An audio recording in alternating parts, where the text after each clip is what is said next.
लोकशाहीचा बुलंद आवाज, रिपब्लिकन वार्ता महाराष्ट्र। देवगिरी साखर कारखान्यात 27वी वार्षिक सर्वसाधारण सभा संपन्न। भिंतीच्या परिस्थितीपासून कारखाना वाचवला, चोरी व कर्ज प्रकरणांवर एमडी आणि खासदारांनी दिली माहिती। बातमी फुलंब्री येथून। फुलंब्री येथील देवगिरी सहकारी साखर कारखान्याची 27वी वार्षिक सर्वसाधारण सभा दिनांक 29 सप्टेंबर रोजी पार पडली। या सभेत अनेक महत्त्वाचे ठराव मंजूर करण्यात आले। सभेत ठरावानुसार ज्यांच्या घरात 2 शेअर्स आहेत ते त्यांच्या वारसांच्या नावावर करता येतील, यासाठी बाकीच्या वारसांची सहमतीपत्र आवश्यक आहे। सभेत नवीन सभासदांसाठी किमान 20 आर क्षेत्र आवश्यक असल्याचे सांगण्यात आले। तसेच ते 7/12 अर्ज व 100 रुपये फी भरल्यावर सभासदत्व मिळवू शकतील। तालुक्यातील नवसमाविष्ट गावातील सभासदही घेतले जाणार आहेत। एमडी यांनी सांगितले की कारखाना बँकेच्या ताब्यात असताना 175 मोटारी चोरी गेल्या होत्या, परंतु 4 ते 5 जड मोटारी वाचल्या। बँकेच्या ताब्यात असताना चोरी झालेल्या साहित्य आणि मुरुम उत्खननाचा सिव्हिल कोर्टात दावा दाखल केला जाणार आहे। तसेच सुरक्षारक्षक, वॉचमन यांची चौकशी करण्याची मागणी करण्यात येणार आहे। सभेत खासदार डॉक्टर कल्याण काळे यांनी सांगितले की 2015 साली 200 ते 300 कोटी रुपये कर्ज असलेल्या कारखान्यांना सरकारने वाचवले, परंतु 48 कोटी कर्ज असलेल्या आमच्या कारखान्याला बंद पाडले। त्यावेळच्या राज्यकर्त्यांवर आरोप करत त्यांनी कारखाना वाचवण्यासाठी प्रयत्न केले। सभेत नवनिर्वाचित संचालक कल्याण चव्हाण, योगेश मिसाळ, नितीन देशमुख, आमदार अनुराधा चव्हाण, अभियंता अतुल चव्हाण, खासदार डॉक्टर कल्याण काळे व अनेक मान्यवर उपस्थित होते। सूत्रसंचालन विजय पाटील मोरे यांनी केले, तर आभार संचालक नितीन उर्फ बंटी देशमुख यांनी मानले। म्हणले तसं चांगल्या कामाच्या विकासाच्या आड कधी काळेपरवर आला नाही आणि येणार पण। फक्त काम चांगल्या पद्धतीने झालं पाहिजे, तिथलच्या गोष्टींमध्ये काही भानगडी झाल्या नाही पाहिजे आणि ते तुम्हाला करायची गरज पण नाही असं आम्हाला वाटतं। आणि अशा पद्धतीने जर आपण कारभार केला तर 100% आपल्याला आम्ही कधीच आडवं येणार नाही विकासाच्या कामाला। ते कर्मचारी मला वाटतं साहेब त्यावेळेचे बरेच कर्मचारी सोडून गेले, कोणी मयत झाले असतील, कोणाचं वय झालं असतं आणि बरेच जण आता चांगले राजकारणी पण झाले, त्यातले बरेच कर्मचारी त्याला नोकरीची गरज नाही। जर थोडेफार राहिले असेल माझी अशी विनंती, आता कारभार तुम्ही बघणार आहात, जे खरोखर राहिलेले असतील जर ते चांगले असतील आणि त्यांची संख्येचं एक अवलोकन करा आणि तेवढे लोक एवढे कमी राहिलेले आता तर ते आपले कारखान्याचे म्हणून त्यांना घ्या। बाकी तुम्ही जे चालवणार आहात, बाकीच्या ज्या गोष्टी करणार आहात तुमचं आहे की आपण काय म्हणतो त्याला कॉन्ट्रॅक्ट बेसिस असेल, लीज बेसिस असेल, काम चांगलं होण्यासाठी, पण त्यांची जर थोडी संख्या असेल आणि ते आपल्या मायभूमीतली असेल, आज त्यांच्या आशेवर असतील आमचं भलं व्हा, आमचं काहीतरी बरं व्हा, ते घेऊ शकत असेल किंवा मग एखाद्याचे वडील वारले असेल अनुकंप बेसिसवर, आता मी जिल्हा बँकेत अनुकंप बेसिसवर जेवढ्याचे मुलं करू शकले असतील त्यांचा क्रायटेरिया लावला, त्यांच्याकडून परीक्षा लिहून घेतली आणि ते जर बसले त्याचा प्रॉपर फिट अँड फाईन तर त्यांना आम्ही नोकऱ्या दिल्या। एवढ्या 2 गोष्टी सांगतो। बरंचसं खरं म्हणलं सर्वसाधारण सभेचं ऐकायचं होतं, जाणून घ्यायचं होतं, परंतु आपली सर्वांची क्षमा मागून मला जिल्हा मध्यवर्ती सहकारी बँकेची वार्षिक सर्वसाधारण सभा आहे आणि तिथं संचालक आहे तुमच्या सर्वांच्या आशीर्वादाने, म्हणून जरा आपण सर्वजण मला माफ करा। जय हिंद, जय महाराष्ट्र।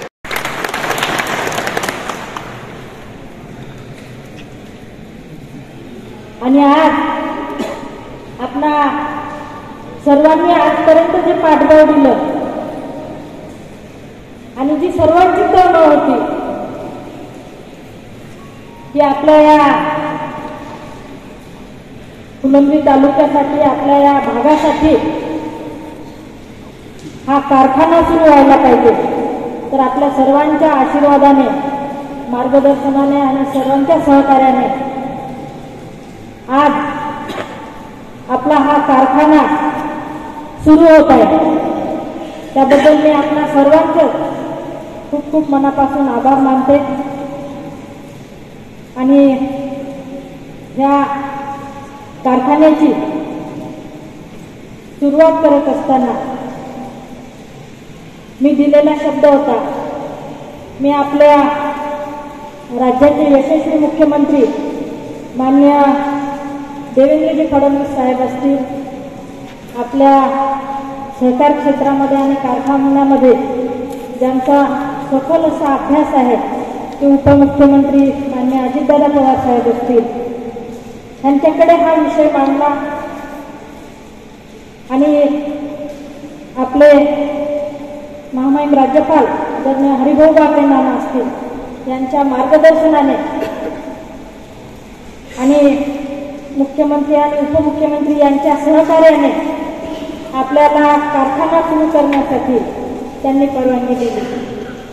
त्याबद्दल आपणा सर्व शेतकरी बंधूंच्या वतीने या फुलंब्री विधानसभा मतदारसंघाच्या वतीने मी त्यांचे मनपूर्वक आभार व्यक्त करते. कारण आपल्यासाठी हा कारखाना म्हणजे खरंच फार महत्त्वाचा होता. तर फिरत असताना आता मी महिला असल्यामुळे आमच्या महिला भगिनी फार मन मोकळं करतात. त्या सांगतात, ताई या कारखान्यामुळे की बाबा मुलाला नोकरी आहे, थोडीफार शेती पण आहे, कारखान्यावर नोकरी असल्यामुळे बरेच जणांचे लग्न झाले.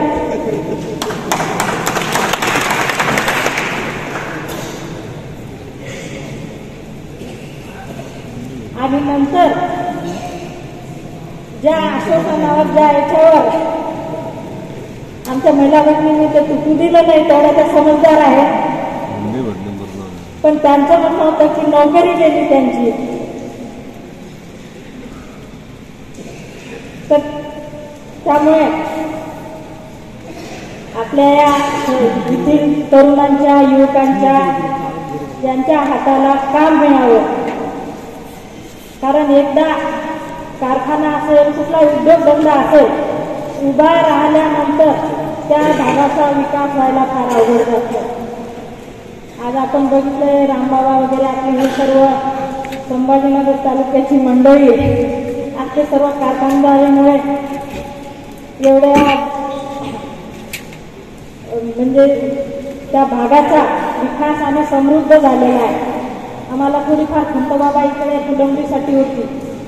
तर हा कारखाना आपला सुरू झाल्यानंतर इथे आपली रोजगारी पण वाढणार आणि एकदा एखादा व्यवसाय उभा राहिल्यानंतर त्याला लागून अनेक व्यवसाय धंदे इथे उभे राहतात.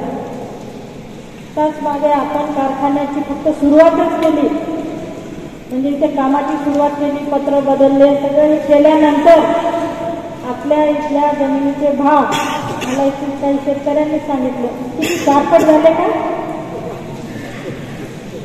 इथे वाढले. म्हणजे ही एक विकासाची सुरुवात आहे, ही डेव्हलपमेंटची आपली एक सुरुवात आहे. आपल्या या भागाला, आपल्या या तालुक्याला समृद्धी येण्याच्या दृष्टीने हे खूप महत्वाचं पाऊल होतं आणि त्यामुळेच आपल्या सर्वांची तळमळ होती की कारखाना सुरू व्हायला पाहिजे. याची सुरुवात करत असताना ते अनेक अडचणी होत्या. आता याबद्दलचा तपशील आपल्याला आढावा घेताना कल्याणदादा असतील, सोनवणे साहेब असतील यांनी आपल्याला या आर्थिक विषयामधलं सविस्तर आपल्याला इथे मांडणी केलेली आहे. का निघाला याच्या खोलात मी न गेलेलो बरं. ज्या कारखान्यावर 200-300 कोटी रुपयाचं कर्ज होतं ते कारखाने अजूनही अवसानात निघाले नाही आणि आपल्या कारखान्यावर अवघं 48 कोटी रुपयाचं कर्ज होतं. त्या 48 कोटी आपण MSC बँकेचे धरू, सगळे मिळून बाकीच्यांचे धरू, त्या 14 कोटीचं 14 कोटी अन्नाचा आकडा आहे. तर तेवढ्या कारखान्यावर पटेल साहेब आपला कारखाना अवसानात काढला. आणि का काढला हे तुम्हाला सगळ्याला माहिती, त्याच्यामुळे मी त्याच्या खोलात न गेलेलो बरं. पण ज्या ताईने आज आदरणीय बागडे नानाचे आभार मानले, मी त्याच्या अगोदर बागडे नानाचे महामहिम राज्यपाल बागडे नाना यांच्यावर मी टीका करायला उभा नाही. परंतु काही आपलं इथं संचालक मंडळ निवडून आलं तेव्हा तुम्ही भाजपत गेलेल्या नव्हत्या आणि 2014ला सरकार आलं, 15ला कारखान्याची निवडणूक झाली, पूर्ण संचालक मंडळ आपलं निवडून आलं. मी आपलं म्हणतो नाही त्या काळात, तुम्ही राष्ट्रपती होता. आणि ते निवडून आल्यानंतर अवघ्या 6 महिन्यात या संचालक मंडळाला काही लहानचं मोठं होतं न होतं तोपर्यंत यांना बरखास्त करण्यात आलं आणि सांगण्यात आलं की हा कारखाना आता आम्ही अवसानात काढला. मी याच्यासाठी थोड्याशा मागच्या पार्श्वभूमीत गेलो की अनेक कारखाने 100-200 कोटीच्या कर्जाने असून सुद्धा त्या काळात ते अवसानात निघाले नाही, पण आपला कारखाना अवसानात काढला आणि ते आपल्याच भागातल्या नेते मंडळीने काढला. त्याच्या राजकारणात मला आज जायचं नाही. त्याच्या पुढे जाऊन एक वाईट गोष्ट वाटली ती अशी, त्या काळातल्या 14 ते 19च्या सरकारने आपल्या कारखान्याची हराशी पेपरमध्ये टेंडर देऊन केली. सोलापूरच्या एका पाटील साहेबांच्या माणसाने आपले टेंडरचे पैसे भरले, हा कारखाना विकत घ्यायचा निर्णय झाला. आम्ही कोर्टात गेलो, हायकोर्ट खंडपीठ औरंगाबाद संभाजीनगरच्या, आणि तो व्यवहार रद्द केला आणि आता कारखाना विकता येणार नाही, हा कारखाना सभासदाचा आहे आणि तो निर्णय कोर्टाने दिला. आणि म्हणून आज आपण सगळेजण या ठिकाणी उद्या, त्या दिवशी त्या पाटील साहेबांनी तो कारखाना इथून भरून नेला असता तर आपल्याला फक्त भिताडा दिसल्या, किंबहुना ही जागाही गेली. म्हणून मला त्यावेळेच्या राज्यकर्त्यांनी जे जे आपल्यावर कर्तव्य केलं त्याचे आभार मानले पाहिजे की त्यांनी काय काय केलं यावेळेस. त्या काळात खाल्लापूर भोकरदन होतो, वर्धापूर तिकडे रामेश्वर होता, तिकडे राजे संभाजी कारखाना होता. त्याला काय भीती वाटत होती कोणाच ठाऊक आपला बंद पडेल, हा चालू झाला.